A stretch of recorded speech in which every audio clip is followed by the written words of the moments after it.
दोस्तों हम फिर से लेकर आ चुके हैं आप लोगों के लिए शाम की सभी ताज़ा और बड़ी खबरें। एक एक कर आपको सारी खबरों की जानकारी देंगे।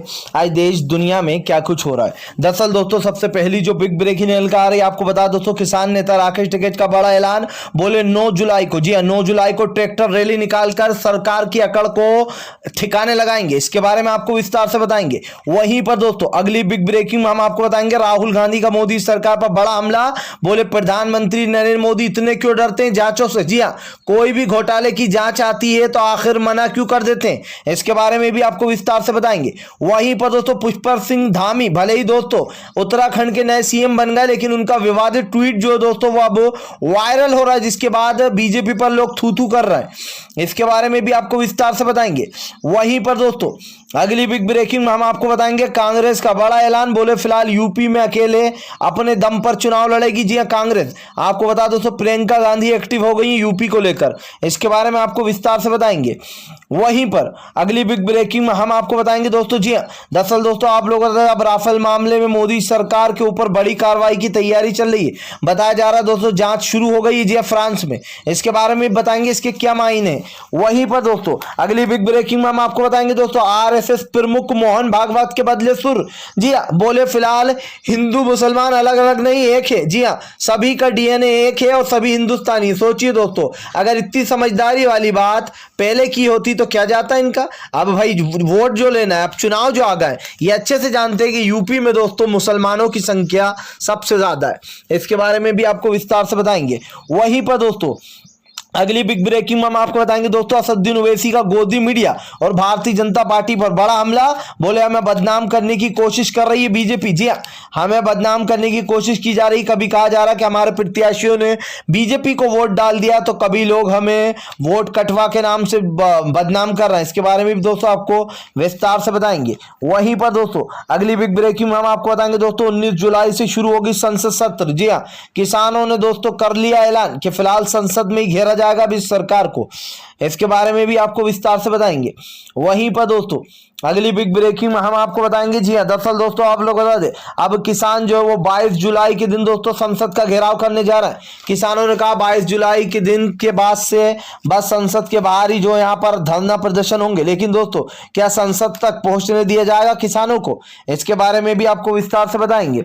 वहीं पर अगली बिग ब्रेकिंग में हम आपको बताएंगे दोस्तों पुष्कर सिंह धामी के दोस्तों जो यहां पर सीएम बनते ही कांग्रेस का हल्ला बोल। बोले फिलहाल ये कितने दिन की सरकार है। जी हां 10 दिन के सीएम है या 20 दिन के, पहले ही बता दें नरेंद्र मोदी। इसके बारे में भी दोस्तों आपको विस्तार से बताएंगे। वहीं पर दोस्तों अजीत अंजुम का मोदी सरकार पर बड़ा हमला। बोले ट्विटर के ऊपर जो कार्रवाई हुई थी वो भी पुष्कर सिंह के ऊपर भी वही कार्रवाई होना चाहिए, क्योंकि इन्होंने भी वही गुनाह किया है जो ट्विटर ने किया था। और दोस्तों मोदी सरकार को ताना मारते हुए घेर लिया, इसके बारे में भी आपको विस्तार से बताएंगे। तो सारी खबरें दोस्तों एक एक कर देंगे। फिलहाल चलिए बढ़ते हैं सबसे पहली और सबसे बड़ी खबर की ओर। दरअसल दोस्तों आपको बता दें तीनों कृषि कानून को लेकर राकेश टिकैत का बड़ा ऐलान। बोले फिलहाल 9 तारीख के दिन सरकार की हेकड़ी निकालने की रैली निकलेगी। आपको बता दोस्तों किसान नेता राकेश टिकैत का कहना है कि इस सरकार में बहुत ज्यादा अहंकार आ गया और अहंकार तोड़ना ही पड़ेगा। अहंकार तो रावण में भी था, उसका भी तोड़ दिया था, तो फिर ये तो एक छोटी सी सरकार है। किसान नेता राकेश टिकैत ने कहा आज जनता परेशान हो रही है, आज जनता परेशानी में है। इस देश को कुछ ऐसे लोग चला रहे हैं, ऐसे चोर लोग चला रहे हैं जो कि सत्ता का दुरुपयोग कर रहे हैं। राकेश टिकैत का कहना है कि आज लोग अच्छे से जानते हैं कि सत्ता का दुरुपयोग किस तरीके से किया जा रहा है। किसान नेता राकेश टिकैत ने साफ कर दिया कि फिलहाल वो इस आंदोलन को अंत तक लेकर जाएंगे। आपको बता दोस्तों राकेश टिकैत का कहना है कि सरकार लगातार किसानों को जानबूझकर उकसाने की कोशिश करती है, लड़ाई झगड़े करवाने की, लेकिन हमारे किसान भाई शांतिपूर्ण ढंग से आगे बढ़ते रहेंगे। राकेश टिकैत ने दोस्तों साफ कर दिया कि फिलहाल वो इन तीनों कृषि कानून को लेकर अंत तक लड़ाई लड़ने वाले फिलहाल। फिर चलिए हम बढ़ते हैं दोस्तों एक और अगली बिग ब्रेकिंग की तरफ। बता दोस्तों अगली जो बड़ी खबर निकल कर आ रही है राहुल गांधी का केंद्र सरकार पर बड़ा हमला। बोले फिलहाल आखिर राफेल मामले की जांच से इतना क्यों डरते हैं प्रधानमंत्री मोदी। दरअसल दोस्तों राहुल गांधी ने प्रधानमंत्री नरेंद्र मोदी को ताना मारते हुए फिर से एक बार आड़े हाथ ले लिया। राहुल गांधी का कहना है कि फिलहाल यहाँ पर भी जांच होना ही चाहिए। आखिर जांच से इतना क्यों डर रहे हैं प्रधानमंत्री नरेंद्र मोदी। अगर उन्होंने कुछ गलत नहीं किया है बीजेपी वालों ने, तो फिर वो लोग जांच क्यों नहीं कराना चाहते। सोचिए दोस्तों चोर की दाढ़ी में तिनका। अगर बीजेपी ने कुछ गलत नहीं किया है अगर बीजेपी दोस्तों अपनी जगह पर सही है तो आखिर वो इतना क्यों डर रही है? आखिर बीजेपी दोस्तों क्यों चाहती है कि फिलहाल वो इस मुद्दे को टाल दे, ये मुद्दा उठे ही ना? आपने देखा दोस्तों राफेल मामले की जांच जो है वो अब फ्रांस में चल रही है। इसको लेकर कांग्रेस ने ये मांग की है कि फिलहाल ये केस वापस हिंदुस्तान में भी चलना चाहिए। लेकिन दोस्तों रंजन गोगोई तो आपको याद होंगे, जिन्होंने इसमें क्लीन चिट दे दी थी मोदी को। अब भाई यहाँ पर देखिए मोदी सरकार ने उन्हें राज्यसभा भी भेज दिया, जी इनाम भी मिल गया। लेकिन इनकी काली करतूतों पर पर्दे डालते रहो दोस्तों तो आप अच्छे रहोगे, आपको बड़े बड़े पद मिलते रहेंगे। और ये चीज साफ देखने को मिल रही है दोस्तों कि फिलहाल इस वक्त भारतीय जनता पार्टी सवालों के घेरे में घिरी हुई है। जी हाँ, बीजेपी दोस्तों कितनी कोशिश कर ले इन सवालों से बचने की, लेकिन सवाल यही है कि आज प्रधानमंत्री पूरी तरीके से फेल होते हुए दिखाई दे रहा है। आज देश की जनता प्रधानमंत्री नरेंद्र मोदी से सवाल पूछ रही है, लेकिन इस देश का प्रधानमंत्री दोस्तों चुप बैठा हुआ। क्यों? क्योंकि इस देश का प्रधानमंत्री भी चाहता है कि भैया यही ऐसे ही सब कुछ चलता रहे, जी किसी के सवालों के कोई जवाब ना देना पड़े। और आज बड़े ही शर्म की बात है दोस्तों कि भारतीय जनता पार्टी के नेतृत्व में देश पूरी तरीके से विफल हो चुका है फिलहाल। खैर चलिए हम बढ़ते हैं दोस्तों एक और अगली बिग ब्रेकिंग की तरफ। बता दोस्तों अगली जो बड़ी खबर निकल कर आ रही है आरएसएस प्रमुख मोहन भागवत का दोस्तों एक बार फिर से जो यहाँ पर चौंकाने वाला बयान। जी हाँ, बोले फिलहाल हिंदू और मुसलमान अलग अलग नहीं है, हिंदू और मुसलमान एक है, इनका डीएनए अलग अलग नहीं है बल्कि एक ही डीएनए। अब आप सोचिए दोस्तों, ये वही लोग हैं जो मुसलमानों को कोसते हैं, जो मुसलमानों से कहते हैं कि फिलहाल ये कठुए हैं, इनको यहाँ से निकालो, और न जाने किस तरीके की भाषा का यूज किया जाता है। दोस्तों सवाल ये है कि मोहन भागवत ने आज जो समझदारी वाली बात की है, अगर ऐसा ही दोस्तों वो हमेशा करें तो इस देश में लड़ाई झगड़े बंद हो जाए। और दोस्तों इस बात में कोई जो यहाँ पर झूठ नहीं है कि हिंदू और मुसलमान दोस्तों भाई भाई हैं, सब हिंदू मुसलमान सिख ईसाई सब भाई हैं, कोई जात धर्म से कुछ नहीं होता दोस्तों, इंसानियत बड़ी चीज होती है।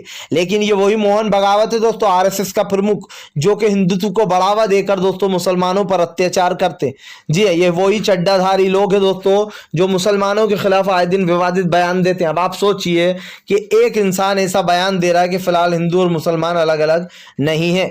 भाई तब कहाँ गई थी आपकी ये समझदारी जब सबसे ज्यादा इस चीज की जरूरत थी? और दोस्तों ये साफ दिखाई दे रहा है कि बीजेपी पूरी तरीके से आरएसएस और बीजेपी का जो चेहरा है वो साफ देखने को मिल रहा है। अब आप सोच रहे होंगे ये ऐसा क्यों कर रहे हैं?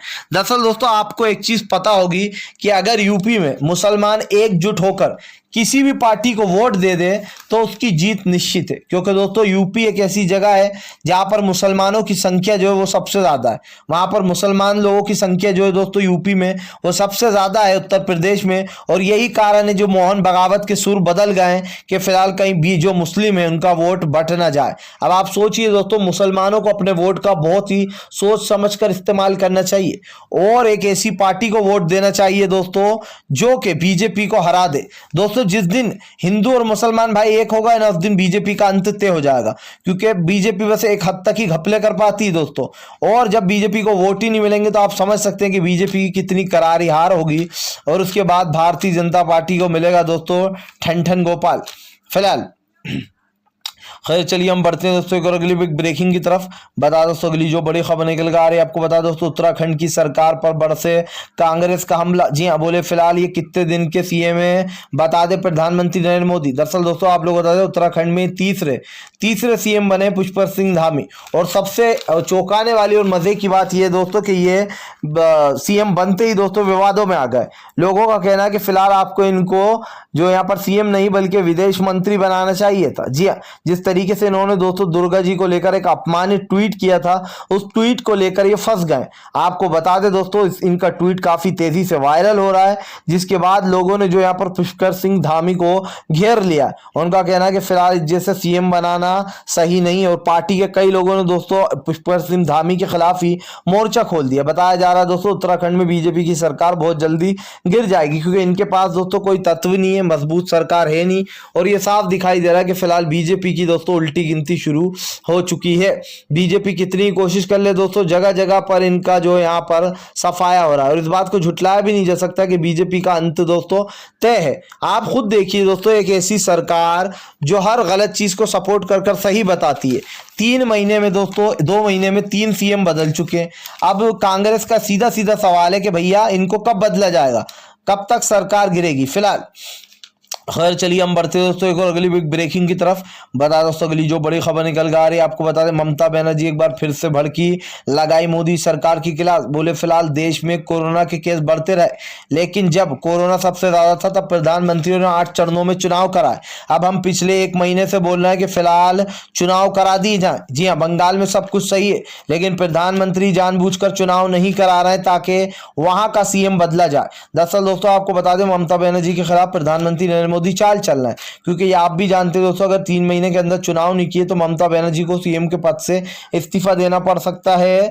जी हाँ, त्रिवेंद्र सिंह रावत की तरह। और यही कारण दोस्तों जो भारतीय जनता पार्टी चाल पे चाल चल रही है। अब आप सोचिए दोस्तों, बंगाल में अभी कोई कोरोना वगैरह नहीं है, वहां पे सारी स्थिति संभल चुकी है, लेकिन उसके बावजूद भी चुनाव आयोग से बोलने के बावजूद भी अभी तक चुनाव नहीं कराए जा रहे हैं। अब इसका मतलब आप समझिए दोस्तों कि भारतीय जनता पार्टी जो है वो इन चुनाव को टालने की कोशिश कर रही है कि वो किसी तरीके से ममता बनर्जी को दोस्तों सीएम के पद से हटा सके। और ये मोदी की मंशा दोस्तों साफ दिखाई दे रही है कि जीत नहीं सके तो छल बल सब कुछ करो। आप सोचिए दोस्तों, पैसों के बल पर बंगाल के कई विधायकों को खरीदा गया, बड़े जोरों शोरों से पूरा जोर लगा, यहां तक कि पूरी जान लगा डाली बंगाल में चुनाव जीतने को, लेकिन मिला क्या दोस्तों? ममता बनर्जी के आगे करारी हार। ममता बनर्जी के आगे दोस्तों बीजेपी की बहुत ही बुरी हार हुई है।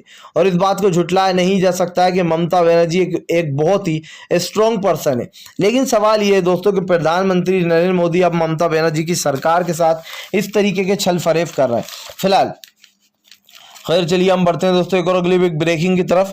बता दोस्तों अगली जो बड़ी खबर निकल कर आ रही है आपको बता दें, दरअसल लालू प्रसाद यादव आ गए एक्शन में। जी है दोस्तों, आज होगी प्रेस कॉन्फ्रेंस। आपको बता दोस्तों आज लालू प्रसाद यादव की प्रेस कॉन्फ्रेंस है। इसमें लालू प्रसाद यादव दोस्तों कई खुलासे करने वाले। अभी कुछ दिन पहले तेजस्वी यादव ने दोस्तों एक बयान देकर हड़कंप मचा दिया जेडीयू में। तेजस्वी यादव ने कहा कि फिलहाल नीतीश की सरकार 1 से 2 महीने में गिरने वाली है, और यही कारण है दोस्तों जो लालू प्रसाद यादव वापिस आते से एक्शन में आ गए। बताया जा रहा है दोस्तों कि फिलहाल पार्टी में मतभेद चल रहा है। जेडीयू के कई नेता बोल रहे हैं कि फिलहाल हम नीतीश के नौकर नहीं है, हम कार्यकर्ता है और हम उसकी तरह ही रहेंगे, इनके बंधुआ बंधु नहीं है जो फिलहाल नीतीश की बात सुनेंगे। आपको बता दोस्तों नीतीश के खिलाफ कई मंत्री जो है वो बागी हो गए, और यही कारण है जो नीतीश सरकार की मुश्किलें बढ़ती जा रही हैं। अब देखिए दोस्तों, आपके नीतीश के खिलाफ कई मंत्री जो है यहाँ पर दिल्ली पहुंच गए बात करने। ऐसे में बताया जा रहा है दोस्तों कि अब लालू प्रसाद यादव एक्शन में आते से ही सफाया करने वाले हैं। जी हाँ, हालांकि अभी कुछ दिनों से लालू प्रसाद यादव की तबीयत जो दोस्तों काफी नासाज चल रही है, जिसको लेकर लालू प्रसाद यादव ने बयान भी दिया था। लेकिन दोस्तों अब आपको बता दें, तेजस्वी यादव ने भी कहा कि फिलहाल लालू जी की प्रेस कॉन्फ्रेंस होने वाली और इसमें वो बड़े खुलासे करने वाले हैं, बड़े फैसले लेने वाले हैं फिलहाल। खैर चलिए हम बढ़ते हैं दोस्तों एक और अगली बिग ब्रेकिंग की तरफ। बता दोस्तों अगली जो बड़ी खबर निकल कर आ रही है, असदुद्दीन ओवैसी का भाजपा और गोदी मीडिया पर बड़ा हमला। बोले फिलहाल हमें बदनाम किया जा रहा है। दरअसल दोस्तों आप लोग बता दें, अभी 2-3 दिन पहले एक न्यूज चलाई गई थी जिसमें कहा गया था कि देखिए जो ओवैसी की पार्टी के लोग हैं उन्होंने बीजेपी को वोट डाल दिया, और पूरी गोदी मीडिया ने दोस्तों ये खबर चलाई थी, जिसको लेकर अब ओवैसी भड़क गए। उनका कहना है कि फिलहाल हमें जानबूझकर बदनाम करने की कोशिश कर रही है बीजेपी को डर लग रहा है कि कहीं पूरा मुस्लिम समुदाय एकजुट होकर ओवैसी को वोट न दे दे। आपको बता दोस्तों मुसलमानों की संख्या यूपी में काफी ज्यादा है और मुस्लिम वोट पर ही बीजेपी की नजर है। अगर आपको याद हो तो दोस्तों यहां पर बंगाल में मुसलमानों ने खेला कर दिया। जी हमारे हिंदू भाइयों के साथ मिलकर उन्हीं को वोट दिया ममता बनर्जी को, और यही कारण भारतीय जनता पार्टी को यही बात भारी पड़ गई। अब दोस्तों बीजेपी कोई रिस्क नहीं लेना चाहती है, वो नहीं चाहती है कि फिलहाल इस बार भी वही सब कुछ हो जो पिछली बार हुआ था, यानी कि दोस्तों ममता बनर्जी बेसिकली यहाँ पर बाजी मार ले गई थी। और अब यही एक बात जो यहाँ पर यूपी में दोहराना नहीं चाहती, बीजेपी को डर लग रहा है। बीजेपी को लग रहा है कि अगर दोस्तों मुस्लिम समुदाय ने एकजुट होकर किसी एक पार्टी को वोट दे दिया तो दोस्तों इनकी हार तो निश्चित है। इस बात को कोई नहीं झुठला सकता दोस्तों कि फिलहाल बीजेपी को करारा झटका लगेगा अगर मुस्लिम समुदाय ने बंगाल की तरह एकजुट होकर वोट दिया। और दोस्तों ये जरूरी भी है, अगर आप एकजुट होकर वोट दोगे तो मानिए, सच मानिए, बीजेपी को कोई भी जिता नहीं सकता। कितने ही बड़े लोग जाएं, कितने ही लोग मिल जाएं बीजेपी को, लेकिन जिता नहीं पाएंगे। यही कारण जो भारतीय जनता पार्टी के मोहन भागवत आरएसएस के ऐसे बयान दे रहे हैं कि हिंदू मुसलमान तो एक है। हालांकि ये बात तो सच है, इस बात में कोई दो राय नहीं कि हिंदू मुसलमान एक है, लेकिन दोस्तों ये बयान मोहन भागवत दे रहे हैं, ये अचंभे की बात है, क्योंकि भाई वही मोहन भागवत है जो हिंदू मुसलमानों की लड़ाइयां करवाते हैं। फिलहाल खैर चलिए हम बढ़ते हैं दोस्तों एक और अगली बिग ब्रेकिंग की तरफ। बता दोस्तों अगली जो बड़ी खबर निकल कर आ रही, किसानों का बड़ा ऐलान, बोले फिलहाल संसद का घेराव तो होकर रहेगा। जी हाँ, आपको बता दोस्तों किसान ने बड़ा ऐलान कर दिया कि 22 को संसद का घेराव होकर रहेगा। दरअसल दोस्तों आपको बताया तीनों कृषि कानून को लेकर किसानों को बैठे हुए 8 महीने से भी ज्यादा होने वाला है। इसको लेकर अब किसान नेता राकेश टिकैत ने साफ कर दिया कि यह आंदोलन को वो अंत तक लेकर जाने वाले हैं। तीनों कृषि कानून को लेकर किसान नेता राकेश टिकैत का कहना है कि फिर ये सरकार फिलहाल तानाशाही पर उतर आई है, और जब सरकार तानाशाही पर उतर आती है तो सरकार को हटा देने में ही भलाई होती है। आपको बता दोस्तों तीनों कृषि कानून को लेकर राकेश टिकैत बहुत ज्यादा गुस्से में आ गए। उन्होंने ये बात साफ कर दी कि फिलहाल इन काले कानूनों को सरकार को वापस लेना ही होगा। इस आंदोलन की कोई रूपरेखा नहीं है। राकेश टिकैत ने कहा ना ही यह आंदोलन बना हुआ है कि कब शुरू हुआ था और कब खत्म होगा। राकेश टिकैत ने कहा जब किसानों की समस्याओं के हल होंगे, जब सारी शर्तें उनकी मानी जाएंगी, 3 शर्तें, तभी यह आंदोलन बंद होगा। राकेश टिकैत ने कहा कि इस सरकार को तानाशाही की आदत पड़ चुकी हो, जब सरकार को तानाशाही की आदत पड़ जाती है तो इसका अंजाम भी सरकार को ही भुगतना पड़ेगा। अब आप सोच सकते हैं दोस्तों इस वक्त बीजेपी की हालत क्या हो रही है। बीजेपी के एक तरफ दोस्तों चुनाव आ रहा है, दूसरी तरफ दोस्तों किसान नेता राकेश टिकैत भारी पड़ रहा है बीजेपी पर। आपको बता दोस्तों आने वाले समय में गांव वाले खदेड़ खदेड़ कर भगाते हुए नजर आएंगे बीजेपी को, और ये साफ दिखाई दे रहा है कि जो लोग भी बीजेपी का समर्थन करेंगे दोस्तों उनको गांव से बाहर निकाला जाएगा। जी हाँ, ये लोग कितनी कोशिश कर ले दोस्तों जीतने की, लेकिन अब की बार यूपी में दोस्तों बुरी हार हो रही हो। आपको बता दूं योगी की, क्योंकि दोस्तों मुस्लिम समुदाय की संख्या काफी ज्यादा है। पिछली बार भले ही दोस्तों मुस्लिम समुदाय ने वोट बांट लिए थे, लेकिन इस बार हिंदू और मुस्लिम भाई एकजुट होकर किसी एक पार्टी को जिताएंगे। और दोस्तों मुझे लग रहा है या तो अखिलेश या फिर कांग्रेस में से ही कोई सत्ता में आने वाला है, अगर एकजुट हुए तो। वरना दोस्तों फिर योगी को जीतने से कोई नहीं रोक सकता है। अगर वहां पर आप हिंदू और मुसलमान फिर से बढ़ गए तो समझ लीजिए कि वोट भी बढ़ जाएंगे। फिलहाल खैर चलिए हम बढ़ते दोस्तों एक और अगली बिग ब्रेकिंग की तरफ। बता दोस्तों अगली जो बड़ी खबर निकल कर आ रही है, आपको बता दरअसल आपको कांग्रेस का भयंकर विरोध। जी हाँ, बोले फिलहाल प्रधानमंत्री मोदी जी के सारे घोटाले साफ हो जाते हैं। जी आखिर ऐसा क्या करते हैं वो जो उनके ऊपर के केस भी बंद हो जाते हैं? क्या मोदी जी की जांच नहीं होना चाहिए? क्या राफेल वाला जो मामला है मोदी जी नहीं चाहते कि उनके ऊपर से ये इल्जाम जो है वो हट जाए? अगर वो सच है तो फिर वो सच्चे साबित होंगे, लेकिन फिलहाल यहाँ पर इसकी जांच चलना चाहिए और इस जांच के आदेश मिलना चाहिए। आपको बता दोस्तों कांग्रेस ने मोर्चा खोल दिया। कांग्रेस का साफ कहना है कि फिलहाल प्रधानमंत्री नरेंद्र मोदी की राफेल घोटाले की जांच होना चाहिए। जब फ्रांस कर सकता है जांच तो यहाँ का कोर्ट क्यों नहीं? आपको बताता चलूं दोस्तों अब राफेल मामले को लेकर लगातार मामला उलझता जा रहा है। फ्रांस में भी दोस्तों जब जो भी सच सामने आएगा तो आप समझ सकते हैं कि फिर प्रधानमंत्री नरेंद्र मोदी का झूठ पकड़ा जाएगा और फिर इस कार्रवाई से कैसे बचेंगे वो पता चल ही जाएगा कि फिलहाल राफेल घोटाले में कितना बड़ा घोटाला किया गया है। और दोस्तों इसमें रिलायंस भी मिली हुई है, यानी कि रिलायंस का भी दोस्तों मुंह तोड़ जवाब मिलेगा और रिलायंस को भी बड़ा झटका लगेगा। यहां पर साफ पता चल रहा है दोस्तों कि फिलहाल बीजेपी की बड़े बड़े देशों में उल्टी गिनती शुरू हो चुकी है, यानी कि अब यहां नहीं तो वहीं सही पर प्रधानमंत्री का झूठ पकड़ा ही जाएगा दोस्तों फ्रांस में। फिलहाल खैर चलिए हम बढ़ते हैं दोस्तों एक और अगली ब्रेकिंग की तरफ। बता दोस्तों अगली जो बड़ी खबर निकल कर आ रही है, अजीत अंजुम का मोदी सरकार पर बड़ा हमला। बोले फिलहाल मोदी जी ट्विटर ने जो गलती की थी पुष्कर धामी ने भी वही गलती की, अब उनके लिए क्या सजा मुकर्रर की है? आपको बता दोस्तों दरअसल पुष्कर सिंह धामी जो है वो अब नए मुख्यमंत्री बन चुके हैं, सीएम बन चुके हैं वो वहां के। ऐसे में उत्तराखंड के सीएम बनने के बाद दोस्तों अजीत अंजुम ने घेर लिया। उनका कहना है जो गलती ट्विटर ने की थी वही गलती जो यहाँ पर पुष्कर सिंह धामी ने भी की थी, गलत ट्वीट कर उनको क्या सजा दोगे? जी हाँ, पर दोस्तों मोदी जी इनको क्या सजा देंगे? वो तो भाई उन लोग को सजा देते हैं कांग्रेस को, क्योंकि उन्हें लगता है वो टील किट करते हैं। फिलहाल अगर आप भी शांतिपूर्ण ढंग से पीएम की इन सभी गलत नीतियों का दिल से विरोध करते हो और आप मानते हैं सरकार बस एक तानाशाह सरकार है, इसको तत्काल में अपना इस्तीफा दे देना चाहिए। तो इस वीडियो को ज़्यादा से ज़्यादा शेयर कीजिए, लाइक कीजिए, और अगर आप हमारे चैनल पर पहली बार आए तो सब्सक्राइब करने के साथ साथ पास में एक घंटी आएगी यानी कि बेल आइकन, उसको ज़रूर दबाएं ताकि हर वीडियो के